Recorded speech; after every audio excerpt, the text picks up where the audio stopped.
Hello YouTube, Whiskey Tango Foxtrot family. How y'all doing?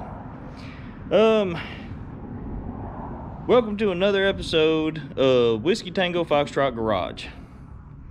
And this is in reference to something that I see on the forums. I see questions being asked all over the place. People, they'll say they drain all the coolant out of the RZR, and they have a heck of a time getting all the air back out. I see people suggest hanging them from a tree, like by the front end, like hooking the winch up and pulling them up, elevating them, getting the air to the front, all this stuff. But I haven't seen anybody suggest what I'm about to show. And I was a diesel tech for about 10 years, and this is how we filled the trucks, was through a vacuum fill system. Now this system in particular is not branded. You can see here there's no brand. I got it off of Amazon, I think, like 40 bucks. This is a system right here. It's got your gauge for your vacuum shut off valve. This end goes down in your radiator or reservoir. That's what you hook up right here. You hook up, if you have an air compressor, you hook it up right here. After it's hooked up to that, you turn the valve on and it'll pull a vacuum on your entire cooling or coolant system. And once it pulls the vacuum, you'll shut the valve off, unhook that, you plug this hose back in and drop it down in your jug or bucket of coolant. Whenever you turn this back on, the vacuum pulls all the coolant in and fills it from the very bottom all the way to the top. No air bubbles. No, there's nothing special. You don't even have to pull a bleed valve this way here. It's quite nice. So let's see if I can't get the camera situated on my trusty tripod here. And well, I gotta put it in. I gotta put coolant in because I just got done doing the RS1 diff swap. That's not what this video's on. If there's one video for an RS1 diff swap, there's 100. Not worried about that. This is to answer any kind of questions, get it out there, maybe, you know, tell your friends, whatever. You don't have to do anything crazy to these RZRs. All you have to do is just what we're about to do. Alrighty. Now, first things first, you'll obviously take your cap off. The vent hose, I just pinched it off so that way it'll pull the vacuum. This end right here, obviously you drop it down in the top, you tighten it down. As you tighten it down, it'll get good and tight. And then that seal that it creates is what holds the vacuum. Now we're going to go ahead and hook up the air hose. I have a very small compressor, so I may have to do this twice.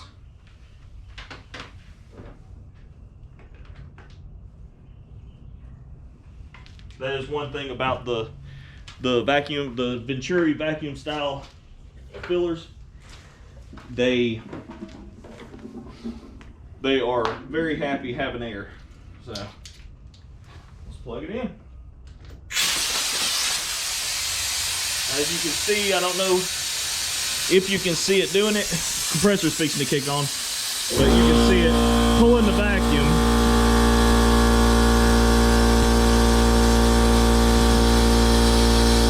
We're gonna let it pull as far as it'll go. And then I'll cut it off and unhook the air hose so that we can build up more air. See there? this is also a good way to check for leaks too, because air will pass through holes that fluid can't. If you hold a vacuum, you're gonna hold fluid.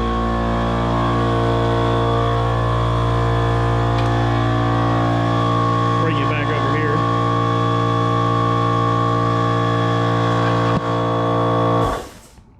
Now, whenever I took the radiators out, and I don't know, I've watched like Grim or Johnny talk about it this most recent time. He didn't even have to pull the radiators to remove the RS1 diff, and I can see that after you've made the cuts and gotten everything in one time, I can see you being able to get it out without having to remove the radiators. But the first time, I think you have to. Anyway, let's go ahead and see if we can get a little bit more vacuum out of this. There we go.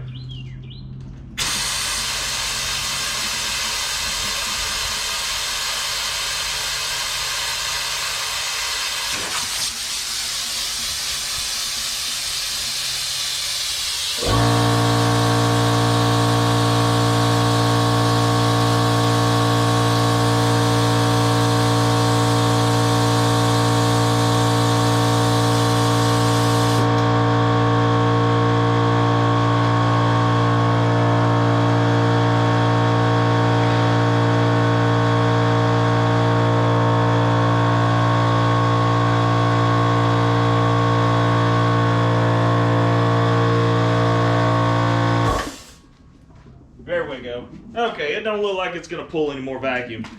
We're down at, I don't know, about 24 inches helium. Yeah. So that should be plenty. And it's not like an AC system. You're not trying to boil the moisture out of the lines by pulling a vacuum. So there's no point in leaving it in a vacuum for, 20-30 minutes or something.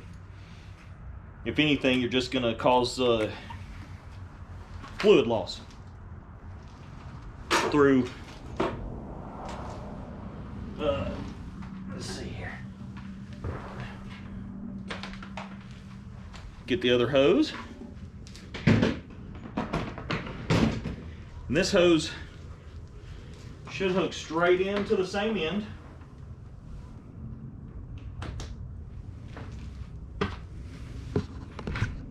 Let's pull you up here. See here? Now we haven't dropped any. We're setting good, so I'm pretty confident in the system. Right here, that's where you'll change it. Right here's your shutoff valve. Now whenever I put this end into the coolant, notice it's got a screen, that way you don't suck up any trash. Once I put it in there and I open that valve, it's gonna suck the coolant straight into the radiator and everything. So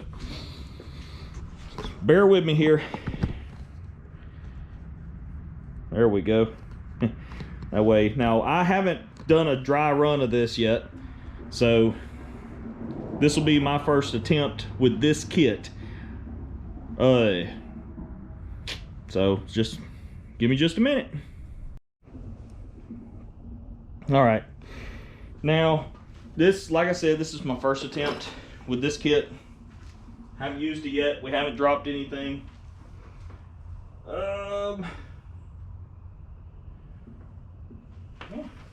Look, set it up here. Notice I'm just using 50/50 pre-diluted Mobil. It protects all metals, including aluminum, blah, blah, blah.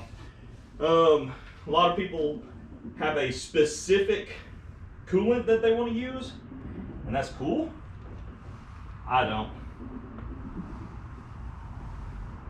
Now, we'll drop this end down, all the way down to the bottom. Right there. Now we'll bring you in a little closer, get a better view of what's going to happen here. Now here we go. Just like that. It is pulling through there quick. You notice where the gauge is hanging. That's a great vacuum. That is gonna, see here. There we go. Look at, you can see it going in the sides here. Now you got to be careful. You got to let it do its thing.